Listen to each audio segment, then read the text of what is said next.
A bela cidade de Paris, capital da França, é um dos lugares mais conhecidos e visitados do mundo, seja por sua arquitetura elegante, pelos palácios históricos, pelas antigas capelas ou, principalmente, pela icônica Torre Eiffel, que costuma ser a primeira imagem que vem à mente quando alguém simplesmente ouve o nome Paris. Apesar de toda essa beleza na superfície, a cidade guarda um ponto turístico muito diferente do que normalmente se imagina. Um lugar raramente mencionado em comparação com seus monumentos famosos. Um verdadeiro horror logo abaixo dos pés de quem visita a cidade. As temidas catacumbas de Paris. Um vasto sistema subterrâneo conhecido por sua história marcada por morte, miséria, doenças e, para muitos, pela fama de ser assombrada. A história começa há muito tempo atrás, por volta do século XIII. Para realizarem a construção dos monumentos e estruturas de Paris, começou uma escavação abaixo da cidade, que tinha um principal foco de extrair calcário, o material que foi usado nas construções. Conforme os anos se passaram, os túneis da minéria foram se estendendo. A escavação foi ficando cada vez mais e mais larga, abaixo de Paris, conforme o calcário era extraído. Enquanto isso, na superfície, outro problema crescia rapidamente. Paris já era uma cidade muito populosa, e a mortalidade naquela época era altíssima devido a diversas doenças, a fome e os conflitos civis. Isso causava milhares de mortes, fazendo com que os cemitérios, principalmente o antigo Cimetière des Innocents, ficassem cada vez mais superlotados com os corpos e restos humanos. Em 1776, as escavações subterrâneas foram finalmente encerradas. Ao final desse processo, estimava-se que cerca de 300 quilômetros de túneis haviam sido criados sob a cidade. O problema é que essas escavações foram feitas ao longo de séculos, sem planejamento adequado, sem mapeamento detalhado e sem qualquer tipo de regulamentação de segurança. O resultado foi a criação de um verdadeiro labirinto subterrâneo, escuro e estruturalmente instável. Com o tempo, começaram a ocorrer desmoronamentos em algumas áreas, provocando acidentes e até mortes na superfície. Além disso, certos trechos das túneis passaram a sofrer com alagamentos, com águas sujas que poderiam espalhar doenças. Enquanto isso, a situação dos cemitérios na superfície continuava piorando. Muitos corpos eram simplesmente deixados ao ar livre. A maioria das pessoas não possuía túmulos individuais, e os cadáveres eram empilhados em enormes valas comuns que chegavam a conter milhares de mortos. Até que, em 1780, ocorreu um incidente que mudou tudo. O peso acumulado dos corpos e a pressão do solo fizeram com que a parede de um porão próximo ao cemitério desabasse. Como resultado, diversos cadáveres em decomposição acabaram sendo despejados dentro da casa de um morador. O solo e a água da região começaram a ser contaminados, e a situação passou a representar um sério risco à saúde pública. O cheiro nas ruas era considerado insuportável, e a população exigia urgentemente uma solução por parte do rei. Diante da crise, várias soluções foram discutidas. Uma delas era simplesmente proibir enterros dentro de Paris, mas essa ideia foi rapidamente descartada. Outra proposta foi a construção de novos cemitérios nas áreas periféricas da cidade. Isso ajudaria a evitar que o problema piorasse, mas não resolvia a questão principal: o que fazer com os milhões de restos humanos que já estavam acumulados nos antigos cemitérios. Assim, o rei Luís XVI aprovou uma medida drástica: utilizar os túneis abandonados como um enorme ossuário. A ideia era simples: retirar os corpos da superfície e levá-los para os vastos corredores subterrâneos que não estavam mais sendo utilizados. Inicialmente, a população e a própria igreja foram totalmente contra a proposta. No entanto, diante da gravidade da situação e do pânico generalizado, a igreja acabou cedendo. Em 7 de abril de 1786, na calada da noite, começaram as transferências de corpos até os túneis. As carroças eram levadas com restos humanos até as escavações, onde até então eram simplesmente empilhados e jogados de forma aleatória. As carruagens eram cobertas por panos pretos para esconder os corpos e não assustar o público, e eram acompanhadas por padres que entoavam o Office de Mort e outras orações durante o trajeto. em respeito aos falecidos tirados de seu descanso. E assim, as carroças continuaram levando restos humanos e despejando-os por décadas, sempre à noite, até que, em 1810, Louis-Étienne Ricard de Thury decidiu reorganizar o local. Em vez de apenas um depósito de ossos, ele transformou o espaço em um monumento funerário mais organizado e respeitoso. Foi nesse momento que surgiram oficialmente as catacumbas de Paris. Hoje, como vocês podem ver, os corpos são empilhados de forma artística nas paredes, com crânios e fêmures formando padrões como cruzes ou faixas horizontais. Junto disso, foi adicionado placas com frases filosóficas existenciais sobre a vida e a morte. E a placa mais conhecida fica logo na entrada das catacumbas, que diz: "Pare, esse é o Império da Morte". Hoje em dia, os túneis são abertos ao público, mas apenas em áreas seguras e permitidas. O tamanho do ossuário é de pelo menos 2 quilômetros e abrigam os restos mortais de aproximadamente 6 milhões de pessoas. Esses 2 quilômetros são apenas uma pequena parcela dos 300 quilômetros que as antigas pedreiras têm no total. Acho que nem preciso dizer que entrar nas áreas não permitidas é expressamente proibido pelo governo francês. E acreditem, há bons motivos para isso. A rede de túneis é praticamente um labirinto complexo interligado com quilômetros de extensão. É muito fácil de se perder, como evidenciado por histórias reais de pessoas que se perderam e morreram no local. Além de que não tem um mapeamento oficial das áreas proibidas, e também não há nenhum tipo de fonte de luz. Se por algum motivo algum despreparado entrasse, as chances de ficar perdido na escuridão total são muito altas. As áreas não oficiais não são mantidas ou inspecionadas quanto à segurança, apresentando riscos como desmoronamentos, inundações e má qualidade de ar. Os túneis, como vocês devem imaginar, já foram usados para muita atividade ilegal, como assaltantes ou até mesmo usuários de drogas, que já usaram os túneis para se esconder ou fugir da polícia. E se por algum motivo você entrar nas áreas proibidas, vai encontrar diversas pichações nas paredes.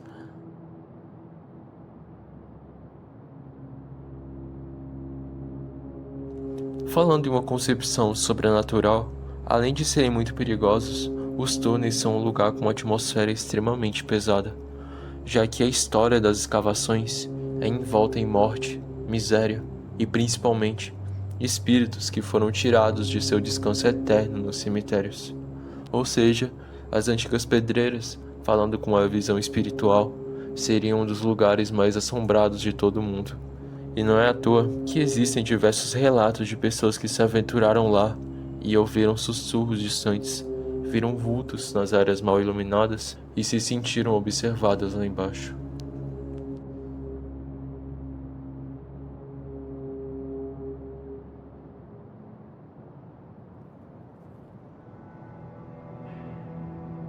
Em 30 de abril de 1804, uma equipe de trabalhadores estava mapeando as galerias subterrâneas quando um operário chamado Marie-François Dupont encontrou um esqueleto humano em um dos túneis. Misteriosamente, o esqueleto carregava consigo um molho de chaves e estava bem próximo de uma escadaria de saída.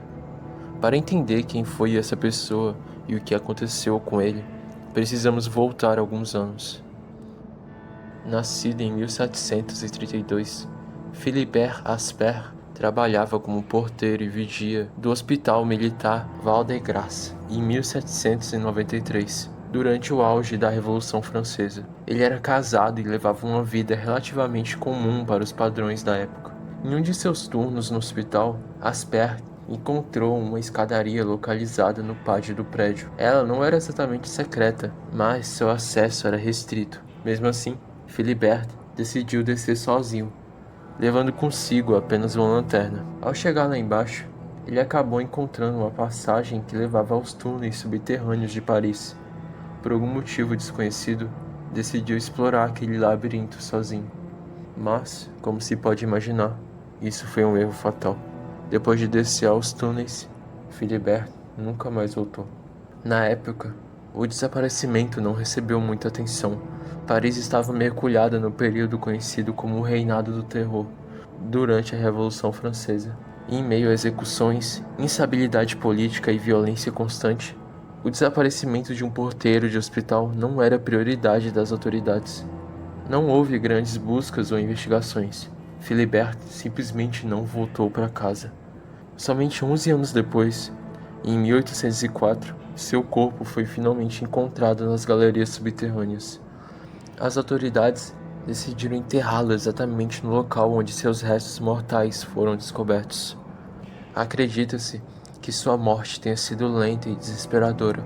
Preso lá embaixo, sozinho e perdido, Aspert provavelmente caminhou cada vez mais longe enquanto explorava o local. Em algum momento, sua fonte de luz se apagou. Na completa escuridão, ele deve ter entrado em estado de pânico e desorientação, caminhando pelos corredores por horas ou até dias. Estima-se que ele possa ter sobrevivido entre 3 a 5 dias perdido naquele labirinto subterrâneo, desidratado, exausto e sem qualquer referência para encontrar saída. Philibert acabou morrendo ali mesmo, sozinho na escuridão. Seu túmulo ainda existe hoje nas catacumbas de Paris e pode ser visitado pelo público. Nele há uma inscrição em homenagem à sua memória, a memória de Philibert Aspert, perdido nessa pedreira em 3 de novembro de 1793, encontrado 11 anos depois e enterrado no mesmo lugar em 30 de abril de 1804.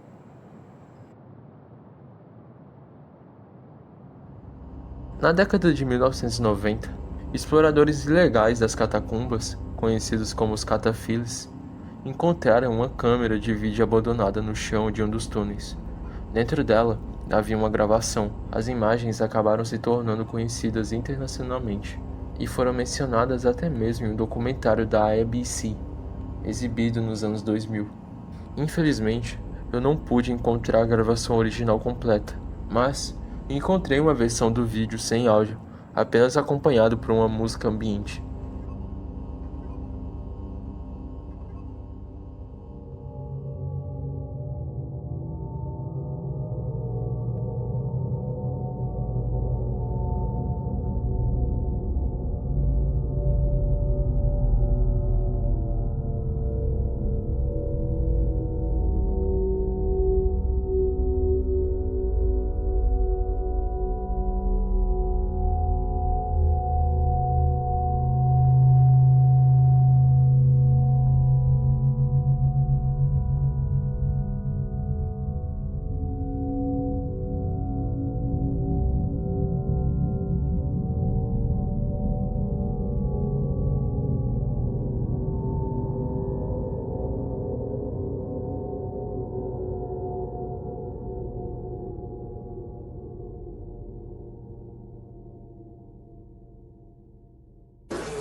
Nas imagens, é possível ver alguém explorando as catacumbas enquanto gravava tudo com sua câmera. Sua única fonte de iluminação parece ser uma lanterna.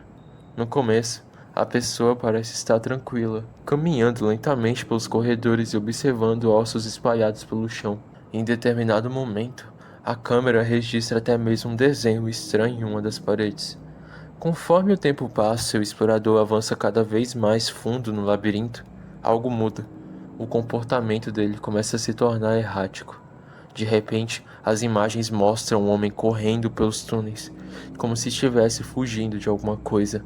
Em um momento de pânico, ele larga a câmera e a lanterna no chão e continua correndo pela escuridão. E ele não é mais visto nas gravações. No documentário da ABC, o produtor Francis Friedland liderou uma pequena investigação para tentar identificar o homem do vídeo. A equipe chegou a encontrar partes das galerias que coincidiam com as filmagens, incluindo aquele desenho estranho registrado na parede. Mas nenhum corpo ou evidência concreta foi encontrado. Alguns acreditam que tudo não se passou de uma encenação, com um ator contratado para criar um vídeo assustador. Outros acreditam que o homem pode ter encontrado uma saída e escapado com vida. Mas existe uma terceira possibilidade. Aqui talvez ele realmente tenha se perdido lá embaixo, e naquele lugar onde centenas de quilômetros de túneis se estendem na escuridão absoluta, perder-se é uma sentença de morte.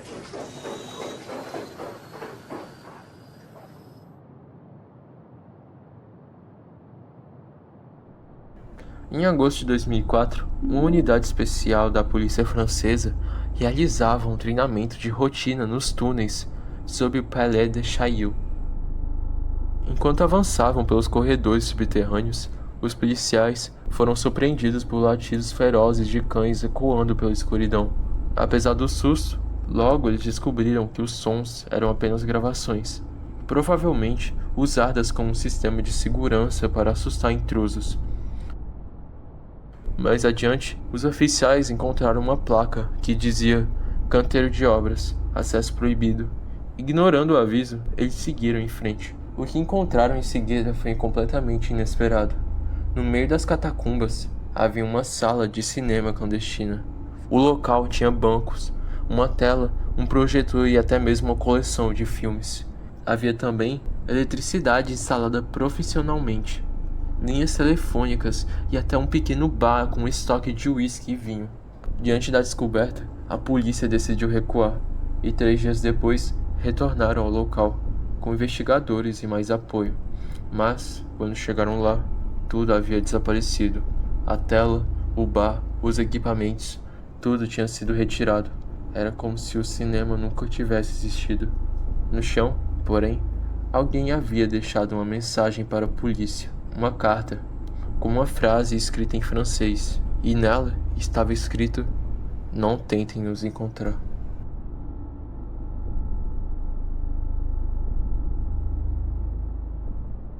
As catacumbas de Paris são cercadas por histórias, lendas e mistérios. Os relatos que contei aqui são apenas alguns fragmentos do que já aconteceu naquele labirinto subterrâneo. Mas existe uma única certeza. Logo abaixo das luzes e do glamour de Paris, cerca de 6 milhões de pessoas repousam em silêncio. Pessoas que amaram, choraram, riram e que hoje são apenas mais um crânio entre milhares de outros. Seus nomes se perderam, suas histórias foram esquecidas. E hoje, tudo que resta deles é o silêncio.